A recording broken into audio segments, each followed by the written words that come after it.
potential amendments people are proposing, so we would, because we could just make up baloney. Correct. And we don't want to waste all their time. Well, No, that's the point. I know, It's that's like, part the of point is to gum it up until they like. But then maybe they have to keep on dealing with it afterwards, and it could So, be- I mean, like I said, we kind of like are in uncharted territory since since November, since the date of the general election.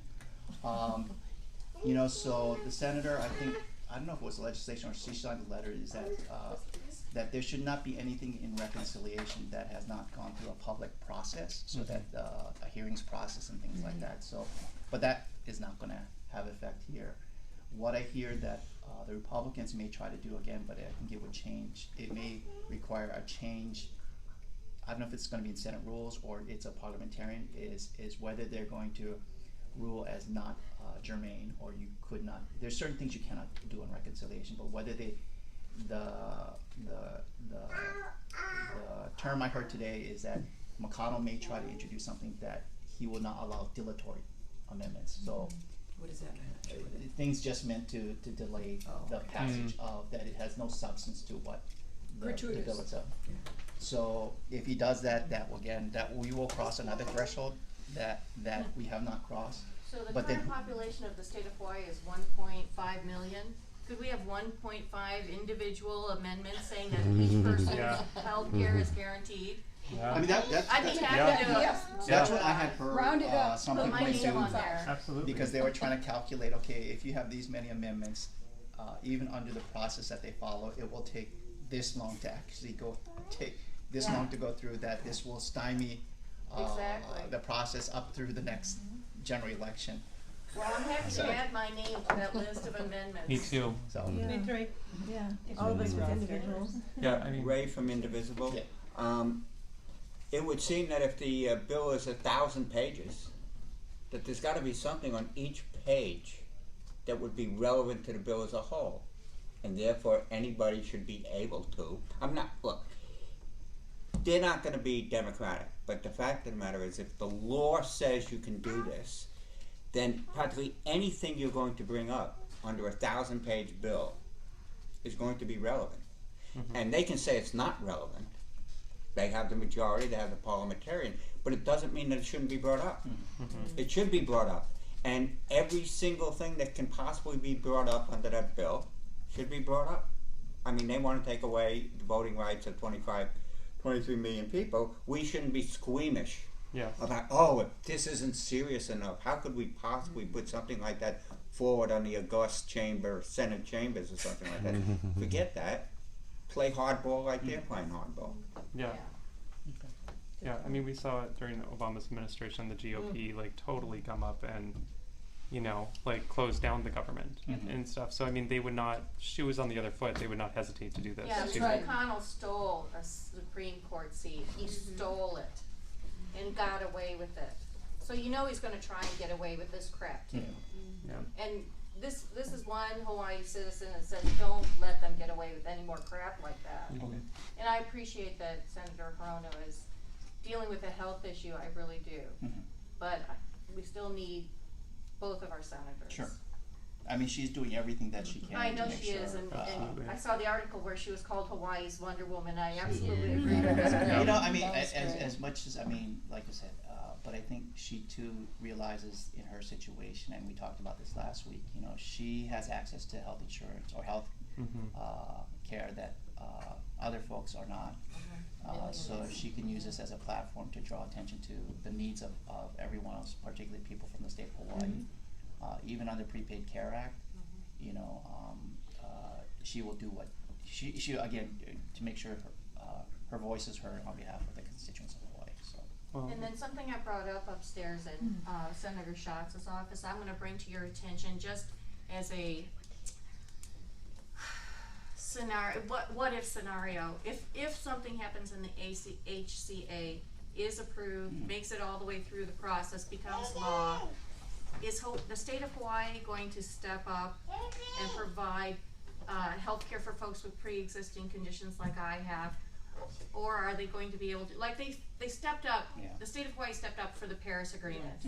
So I'm looking to our senators, our federal senators, to say, hey, state of Hawaii, you need to step up here too. And yes, State of Hawaii provided great health care requirements before ACA, but before ACA, my pre-existing condition from 4 different insurers said, no, you cannot have insurance. And that's really important to me. I'm a self-employed person. Yeah. I want to stay self-employed and I want my health care coverage. So I just want to share that with you. We'll have to talk to the state legislators I to see understand. but again, there will be probably limitations of what they can do because of even when we passed the Prepaid Healthcare Act, right, we're kind of stuck in time Right. with that. So whether they have flexibility to add things like pre-existing, we will just have to just have to check with the state legislators and the AG's Okay. office.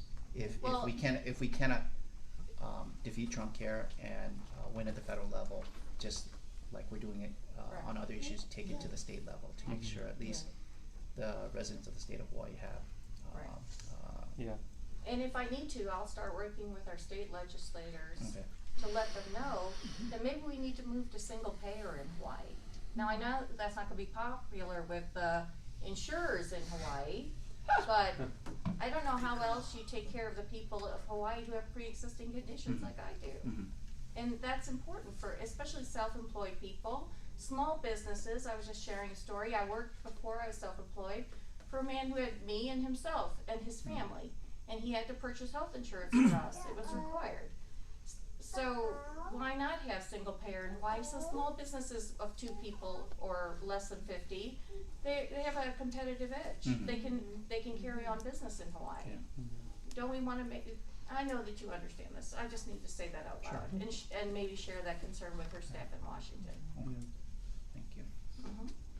And I would extend it one step further. I think the Democrats need to be very clear to the insurance companies, to the doctors, to the hospitals who are quiet now and not out there with their advertisements smashing Trump care now. When we bring back single payer, we don't want to hear from you either. And I think the Democrats, next time a lobbyist from those groups come into any Democrat's office, we need to say, where are you now? Yeah. Where's your Louise and whatever, bashing Hillary care? Where are you guys now? Because when we're back, We're coming for single yeah, payer. and they need to know the stakes. And they seem to be, we'll go with Trump care. So it's not just, Right, that's a great I think point. we need to, and I think Democratic Representation. need to say that. And I'm sure you get all these lobbyists in your office. Not so much here, but I'll check to see. And say, who's- where are you with your ads? Yeah, you come out against it, but we haven't seen you, blasting full guns. Okay. Well said. That's a great point. Where were you when we needed you? Yep. Well, we don't need you anymore. Exactly. We will take care of ourselves. Great point. I like that, Gil. I had a follow-up question to something that you said. So we just heard that, or we know that Senator Schatz and Booker, I forget who the third senator, they've got Chris Murphy. they've got a certain plan that they've been following, and then you just let us know that Hirono is going to be focused on women's care. Is that part of a coherent strategy that the full set of senators in Congress have come to together, or is it just different groups of senators kind of coalescing and figuring out? I'd be curious if you know or are at liberty to share that. I mean, and we've talked about this before. Yeah.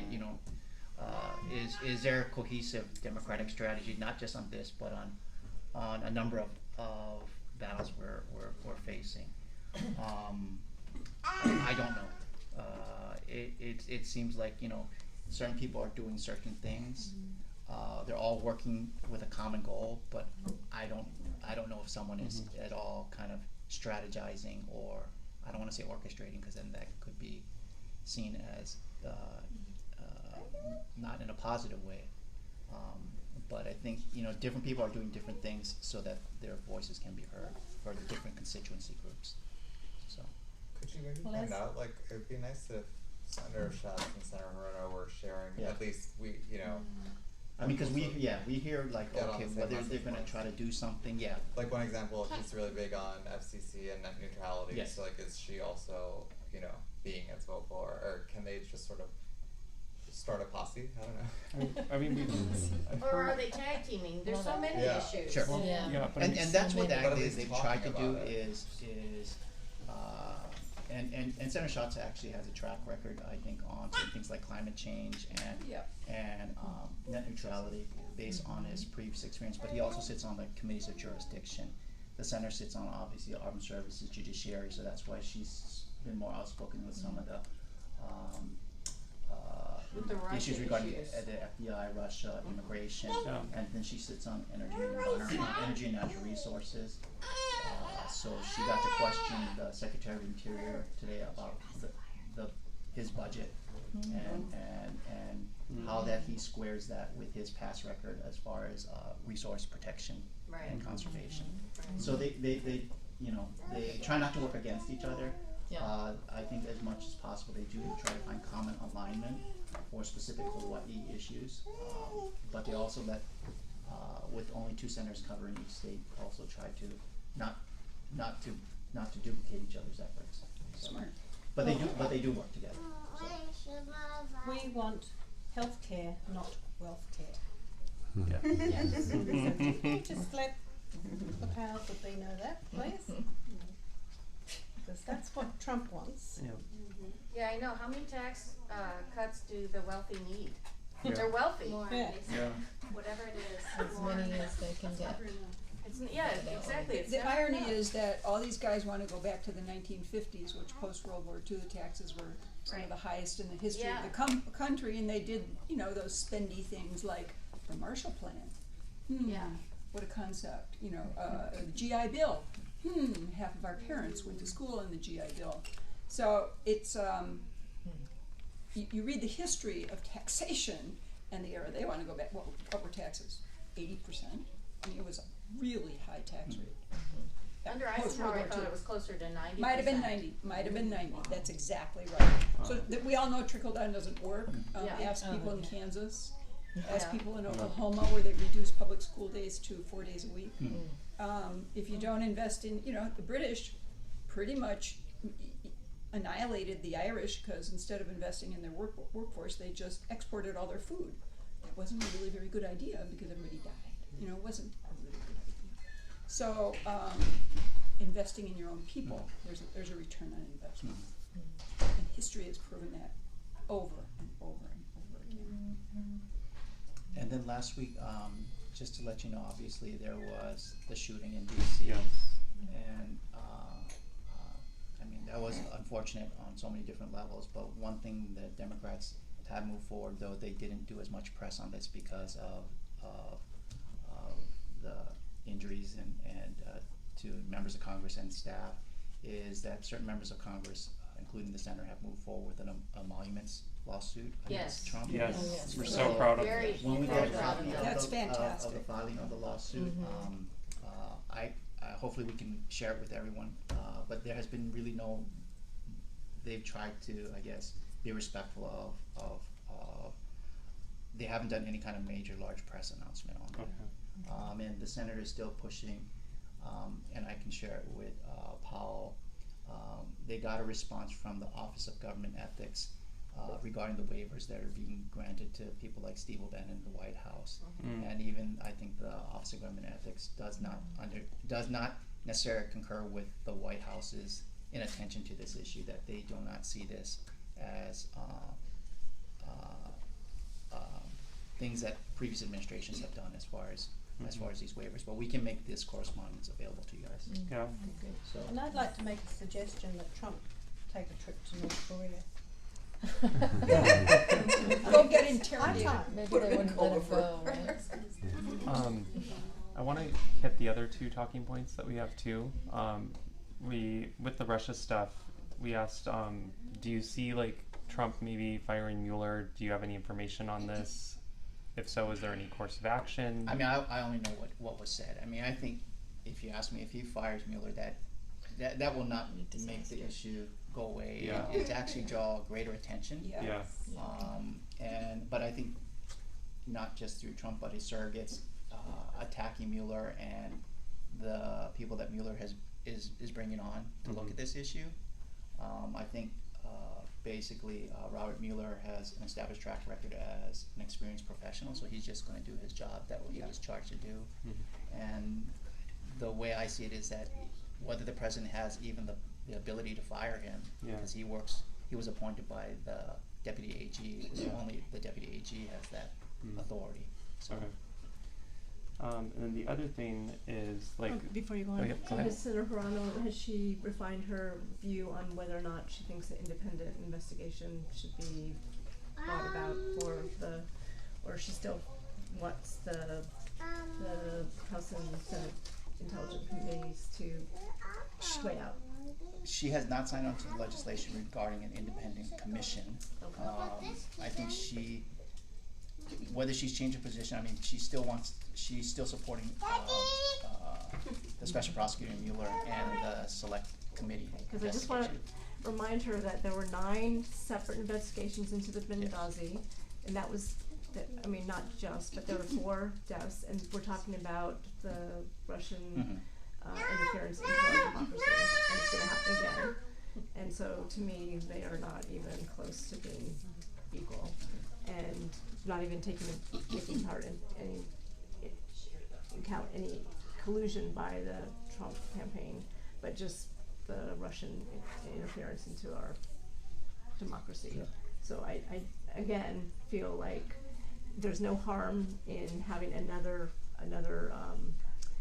independent commission. And I did look it up. There was $7 million spent in those 8 different investigations into the Benghazi attack on the embassy. That was, if you want to call it a witch hunt, into Hillary Clinton's handling of that episode on September 11th, 2012. That was one specific incident. And here we're talking about the Russians interfering with our election. So I would encourage. Could be ongoing and will happen again in future elections. So I would encourage her to revisit that. And I do think that having a truly independent, because if you look at what's happening, you know, even how Senator Burr chastised Senator Harris during the most recent. McCain did that. It was Burr did it. Burr did did it publicly, and if you imagine what he's doing privately, it doesn't look like that's anything. That's not independent. What they're doing. So I found that appalling, what we saw on TV. So I just would like to. I just think having an independent. If the president fires Mueller, then they have to get an investigation that's insulated. Independent, yeah. It has to happen. Yeah, absolutely. Because he can't just keep firing people. Yeah. That's his job. And I suspect Mueller's building a team. He's going, look, if I'm not here. Yep. And there could still be an independent commission going side by side with Mueller's investigation. Okay. And Senator Hirono's on the Judiciary Committee, correct? Yes. And Senator Franken is also on that committee. Correct. And he mentioned last week after the Attorney General's testimony in front of the Intelligence Committee that he wanted him to come to the Judiciary as well. Okay. And I'm sure Senator Hirono would like that opportunity to question him as well. Okay. I'm hoping. But I think that the Judiciary should carry on with the oversight of the Justice Department as they're supposed to, which they know. And I think that would be a valuable, I mean, again, Benghazi was what, 4 or 5 committees were investigating Benghazi? If the Judiciary wants to take them up? It was 8. It was 8. So then if the Judiciary Committee and the Senate wants to take that up, I am definitely on board with that. So I just wanted to share that as well. All right, the last talking point is we want to know, I guess, like, where you see other priorities in your office and other, because there's a lot of other things happening. You know, like DeVos not protecting LGBT students, the rollback of the defensive repayment, the new food labels, environmental protections that are trying to be put to a halt. Like, there's a lot of other stuff happening in the midst of like Trump Cares. So what is it that you guys are aware of? What do you think our focus should be? What's your focus? and I mean, you guys, again, is where we can identify you guys to be more action-oriented, right? Mhm. With everything that's going on. So, I mean, like I said, just like what we're doing now is on environmental protection, is the center was trying to draw attention to the secretary as far as Yes. actions he's taken, that, and the results it's gonna have on Hawaii, specifically. So, if we can push that information out to you guys as Okay. far as when we know either people coming before the senator, or if she has certain talking points that she wants to get out, whether we can share that with you, Yeah. as well too, so that we can work more closely with you. Awesome.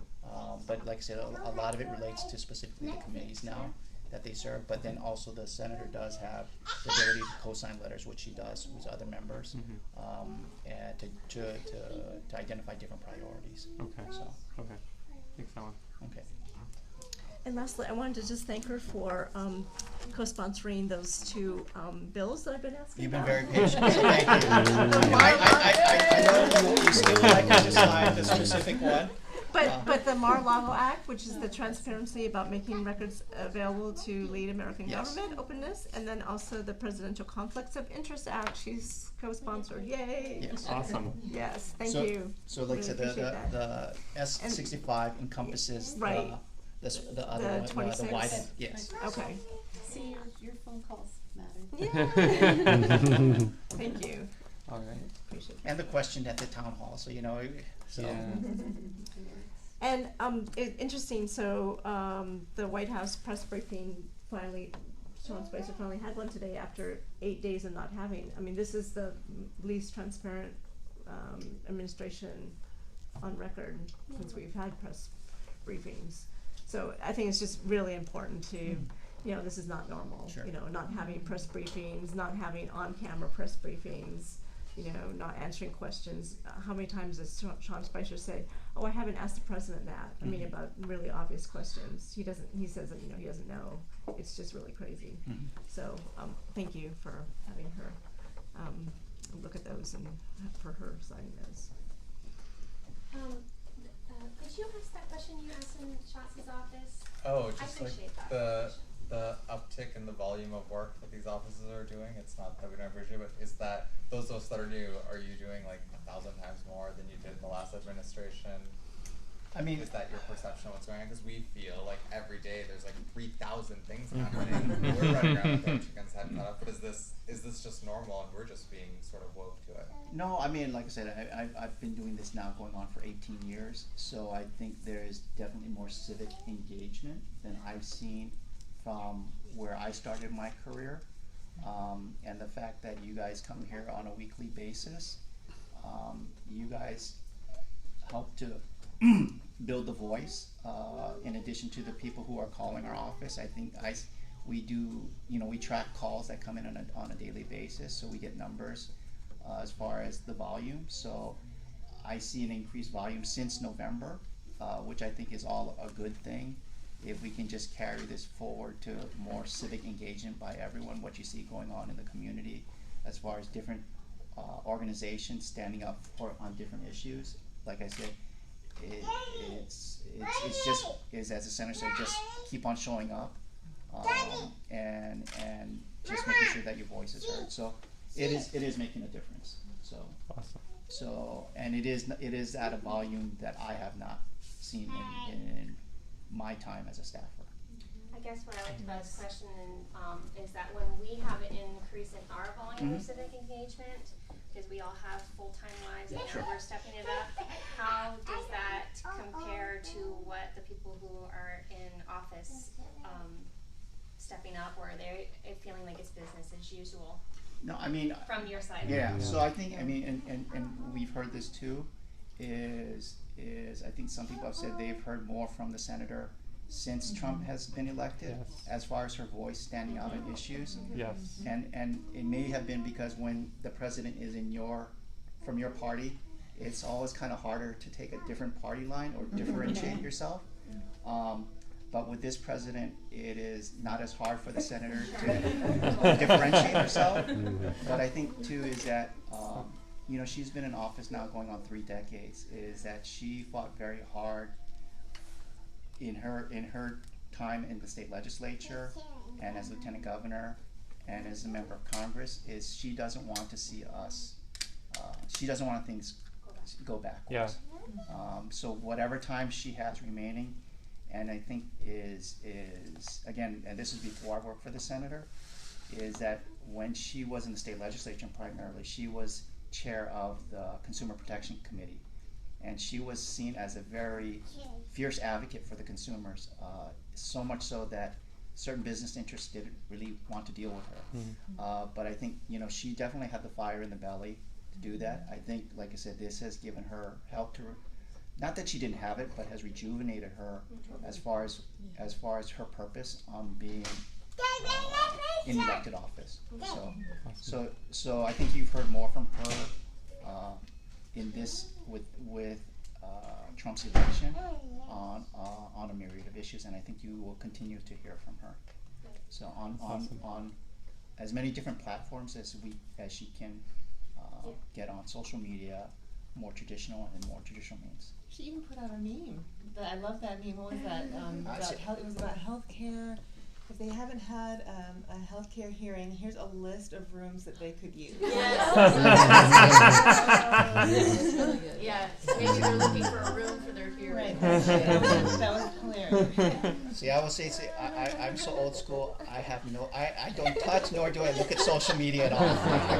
I can only do certain things well. So I know it exists, and I know there's smarter people than me that are more technologically advanced to do it. To me, for me, kind of sometimes it's just kind of information overload.